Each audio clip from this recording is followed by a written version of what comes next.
Ketinggalan barangkali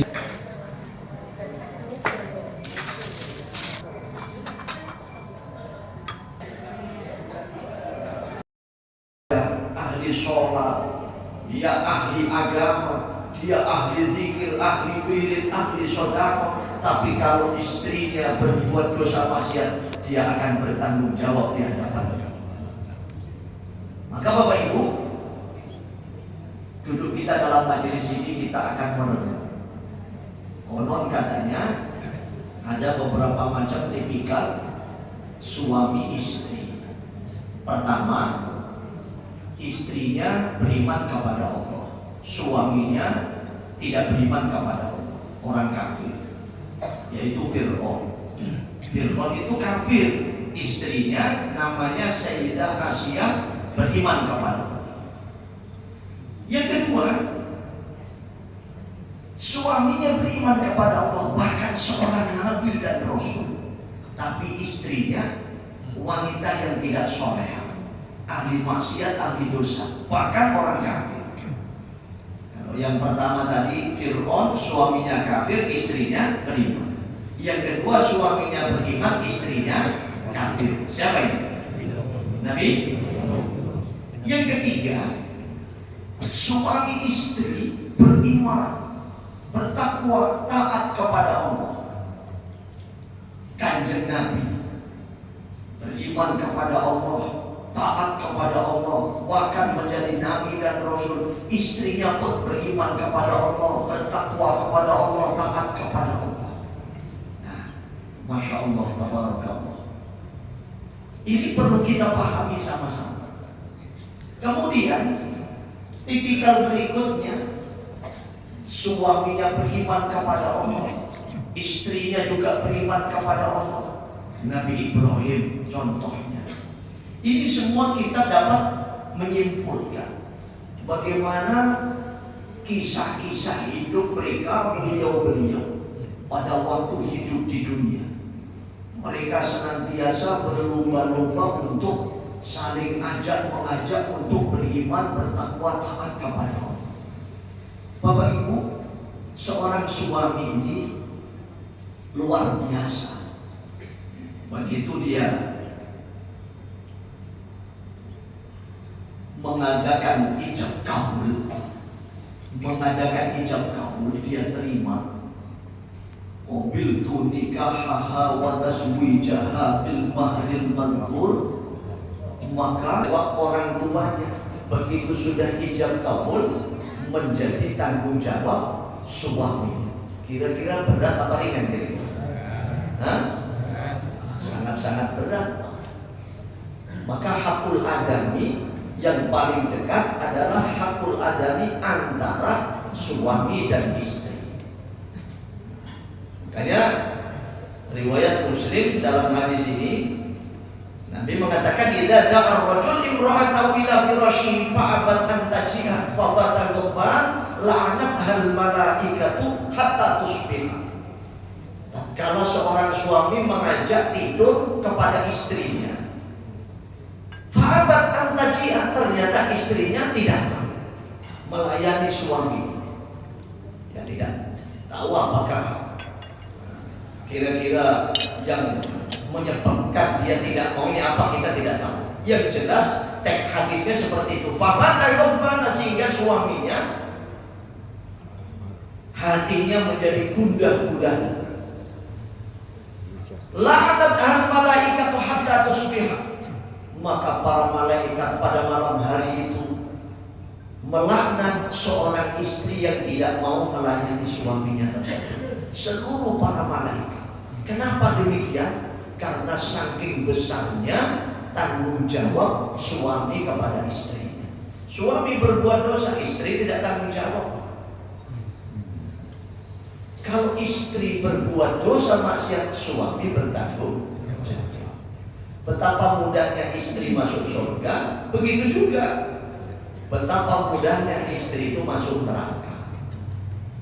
Masuk surga dengan mudah ketika istri ambil baju suami untuk dicuci, maka satu langkah demi satu langkah Allah ampuni dosa 1000 dosa, kaki kiri melangkah. Allah angkat derajatnya 1000 derajat, kaki kanan melangkah. Kira-kira mudah apa susah kira-kira masuk surga? Mudah Pak.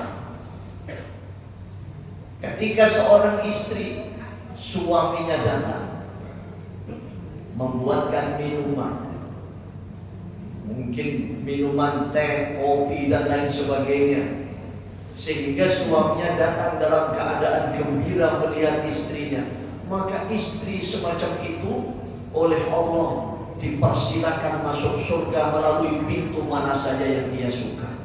Betapa mudahnya masuk surga, sekalipun semua itu merupakan tanggung jawab suami.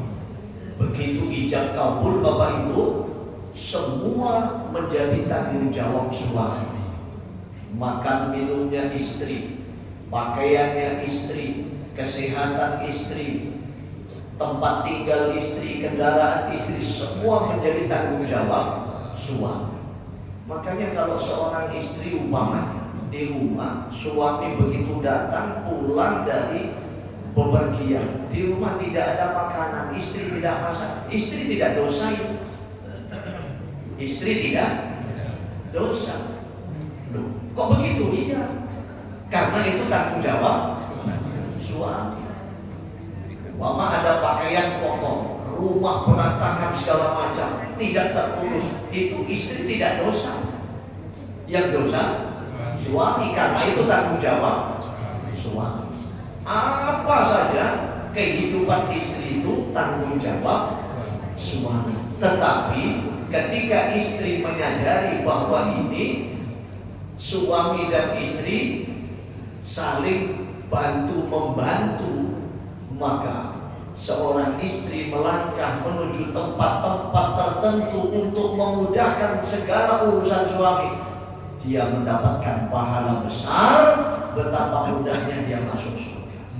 Maka untuk itulah Bapak Ibu hadirin wal hadirat rahimakumullah, jangan biarkan mereka, keluarga kita, istri kita, anak-anak gadis kita, mereka tidak taat kepada Allah. Ini berat tanggung jawabnya. Melihat istrinya, jangankan berbuat dosa maksiat, tidak tutup aurat, kelihatan rambutnya satu helai umpamanya, ini suami akan ditanya nanti di akhir. Begitu anak gadisnya yang sudah dewasa tidak tutup aurat, ini bapaknya, walinya akan ditanya nanti di akhirat, tanggung jawabnya. Satu orang laki-laki punya tanggung jawab 4 wanita.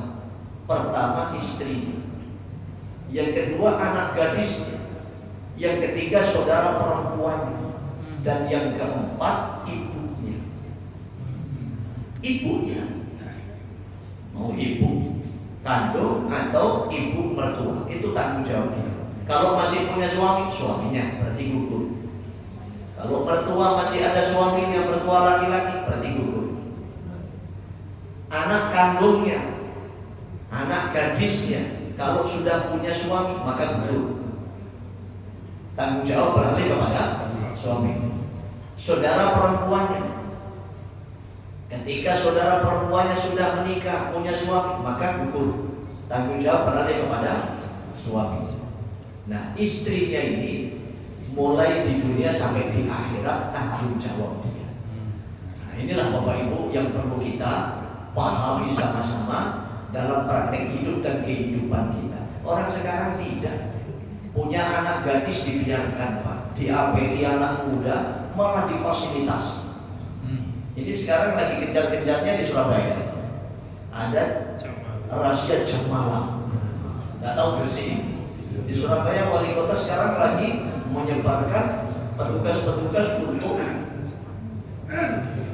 rahasia mereka yang keluar malam, terutama ABG-ABG. anak-anak muda yang usia 18 tahun ke atas itu. Alhamdulillah sekarang ini mulai dari tadi malam tanggal 1 kan kemarin tadi malam, alhamdulillah rupanya di wisata Kota Lama itu CMP bolehlah silakan. Jadi mungkin sore jam 7, 8 silakan. Jam 10 sudah bersih, sudah tidak ada lagi. Geser lagi ke arah selatan Tugu Pahlawan, geser lagi ke hotel Majapahit apa namanya? Jalan apa? Tunjungan. Tunjungan. Biasanya di situ itu tempat nongkrongnya anak-anak muda. Itu ada rahasia sekarang. Malam. Mestinya Gresik ini yang sudah terkenal dengan kota santri harusnya begitu. Kota santri. Jangan sampai ya namanya orang Gresik mempermalukan Gresiknya ini kan, masya Allah. Taklim pertemuan kita pada minggu yang lalu itu saya sampaikan, jangan sampai Gresik ini ada warung pangkon nih. Jangan sampai. Kenapa mesti di Surabaya, di Obra ditutup lokalisasi, geser pelayan dengan Gresik. Ini jangan sampai. Apalagi, mohon maaf ini saya kan tinggal di Surabaya. Alhamdulillah kampung saya tidak ada. Nggak tahu Gresik. Biasanya itu kalau pagi itu, menurut saya Gresik ada dan mungkin ya ada. Ada. Kalau hari Minggu apa ada senam itu, senam berjamaah itu, itu ada yang ngimami di depan. Itu ya, kalau menurut saya sih, menurut saya kok kayaknya Gresik ini kurang pantas. Coba yang ikut bapak-bapak, ya loh, udah baris rapi, senam, niatnya bagus pak, niatnya supaya sehat. Tapi ternyata ada di panggung itu di atas ada imamnya di situ. Perempuan yang masih muda, pakaiannya pun pakaian ketat. Kira-kira itu pak. Nun saya mohon maaf, walaupun sudah usia 60-70, kalau model gitu syahwat gak kira-kira? Dari pengalaman kami. Ini hendaknya kita jaga, iya toh. Kalau di Surabaya kampung saya ada, ya karena memang ya orangnya pada keluar semua, nggak tahu kalau di rumah. Kayaknya di Gresik ini sudah, masya Allah, Pak, kita sama-sama jaga. Kita hidupkan taklim-taklim seperti ini, majelis-majelis begini. Coba kalau setiap masjid ada majelis taklim begini, coba umpamanya masjid ini, semua di seluruh GKB kita mulai. Masya Allah, tabarakallah. Kita jaga Gresik, milik kita semua. Kita jaga. Kalau hari ini Gresik tidak kita jaga, Pak, mungkin kurun waktu 20-30 tahun lagi, wallahu a'lam. Insya Allah kalau diri kita iman kuat, giliran anak cucu, kalau kita tidak jaga mereka, na'udzubillah. Maka untuk itulah Bapak Ibu yang dimuliakan Allah Ta'ala, kita sama-sama saling ingat mengingatkan, saling ajak mengajak, bagaimana supaya diri kita terjaga dari perbuatan dosa, maksiat, saudara kita terjaga dari perbuatan maksiat dan seterusnya dan terusnya. Sehingga kita sesama saudara seiman seagama, di dunia kita bertemu berjumpa, di akhirat juga kita bertemu berjumpa di dalam surga Allah Subhanahu wa taala. Begitu kita sudah hijrah, ya sudah hijrah. Kalau sudah hijrah, ya seperti para sahabat itu. Para sahabat itu hijrah, sudah tidak berbuat dosa maksiat lagi. Itu para sahabat. Nah, kita begitu juga mau belajar seperti itu. Kita kan sudah hijrah, kita sudah jadi ahli masjid, sudah jadi santri, sudah ya bismillah istiqomah. Insyaallah Pak ya.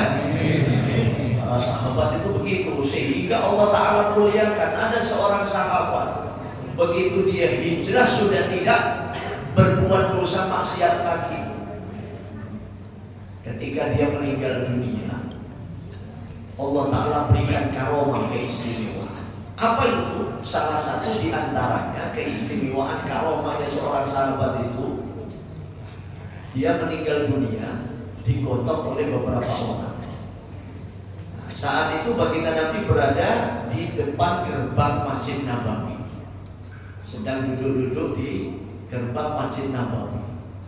Tiba-tiba ada beberapa orang menggotong jenazah itu mati. Lalu Nabi pun bertanya, hal alaihi dainun? Apakah mayat ini punya hutang? Kata Nabi. Faqalu, para sahabat pun menjawab, na'am ya Rasul, alaihi dainu arba'ati darahim wa mata wa lam yu'addiha. Benar ya Rasul, mayat ini dia punya hutang 4 dirham, sampai dia meninggal dunia belum bayar hutangnya. Lalu Nabi pun mengatakan, shollu wa la tusallu. Ya sudah, silakan kalian semua mensolatkan jenazah. Aku tidak ikut menyolatkan jenazah. Kanjeng Nabi tidak mau mensolatkan jenazah mayat ini karena dia punya hutang. Tidak lama kemudian, fanazala Jibril alaihi salam. Malaikat Jibril turun, lalu mengatakan kepada baginda Nabi, ya Rasulullah, inna Allah yukribuka salam. Faqala ba'atha Jibril wa adda dainahu. Kanjeng Nabi, Gusti Allah kirim salam datang panjenengan. Gusti Allah dawuh, Allah Ta'ala mengutus malaikat Jibril untuk membayar utangnya mayit itu. Qum fasholli fa innahu maghfurun lahu. Kanjeng Nabi, panjenengan salataken jenazah mayit. Kanjeng Nabi heran. Lalu Kanjeng Nabi bertanya. Apa pertanyaan baginda Nabi? Min aina lahul karam? Apa keistimewaan mayat itu sehingga engkau wahai Jibril diutus oleh Allah untuk membayar utangnya mayat itu? Lalu Jibril pun menjawab, biqiraatihi kulla yaumin mi'ata marratin suratan ikhlas.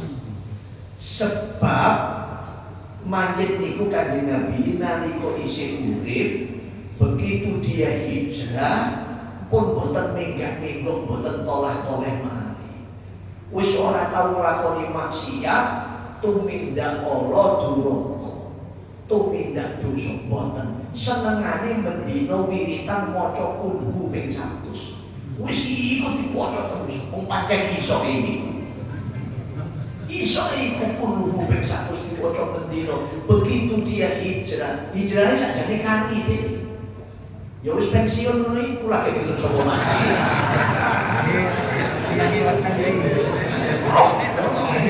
Zaman nom-noman ora gelem sapa masjid. Ya wis pensiun iku lagi hijrah. Tapi dhewe ora toleh-toleh meneh. Yang hadir iki. Kok masyaallah. Begitu dhewe duwe utang dibayari malaikat Jibril utang. Niki para laku. Tapi keterangan kaya ngeten iki pun salah paham panjenengan.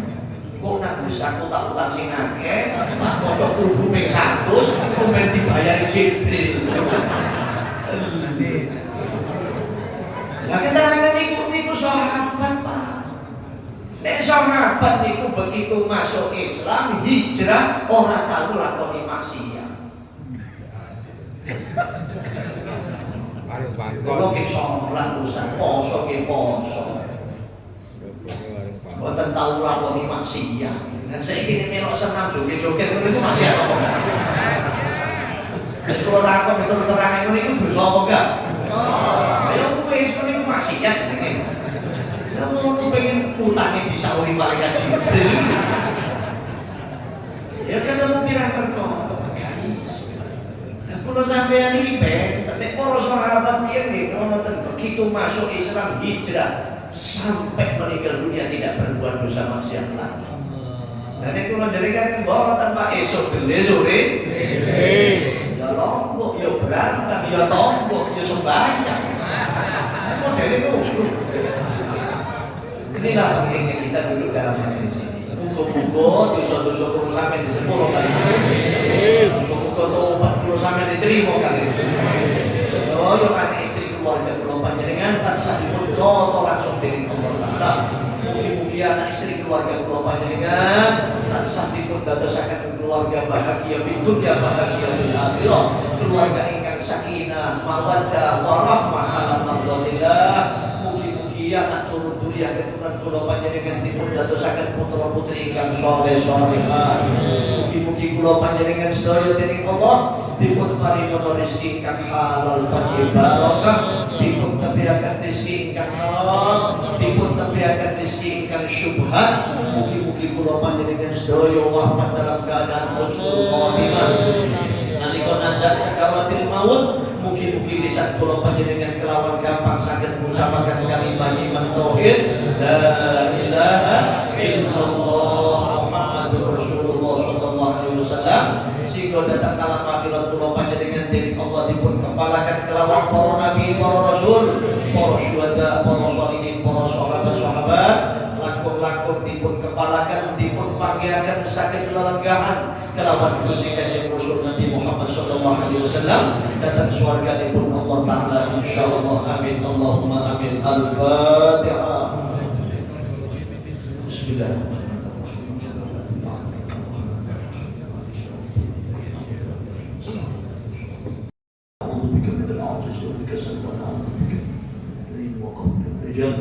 Allahumma ya Allah ya Rahman ya Allah ya Rahim ya Karim ya Hamid ya Majid ya Wahid ya Rahim ya Wadud ajirna bi halalika an haram wa bi ta'atika ma'siyatik wa bi fadlika man siwak. Rabbana hab lana min azwajina wa dhurriyyatina qurrata a'yun waj'alna lil muttaqina imama. Rabbana atina fid dunya hasanah wa fil akhirati hasanah wa qina adzaban nar.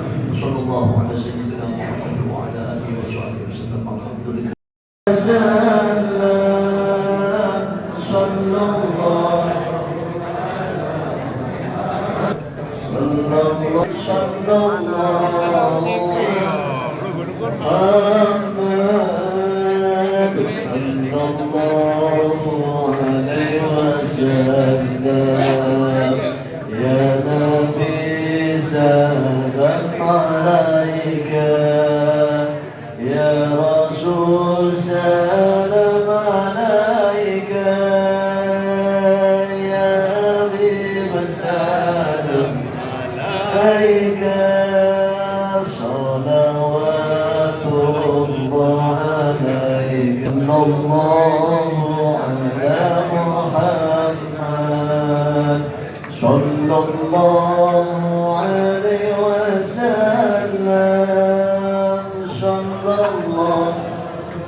Ketinggalan, barangkali Bapak Ibu merasa kuncinya ketinggalan bisa menghubungi pengurus. Terima kasih.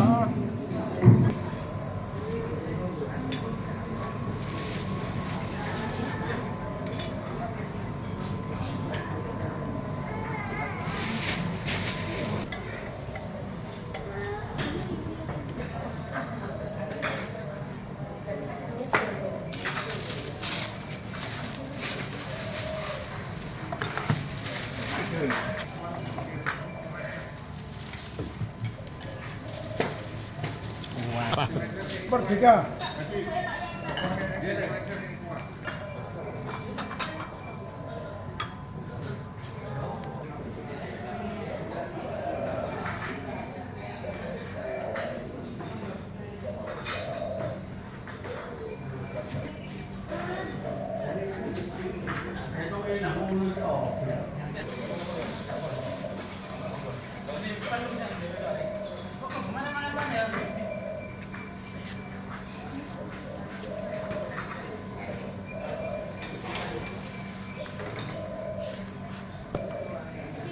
Kata-kata hari ini makan pagi setelah mengikuti majelis taklim, makanan soto Rabu berkah di Masjid Babu Salah.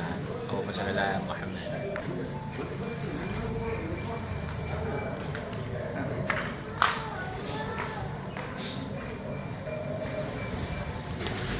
Kapan sholat ya? Di pinggir.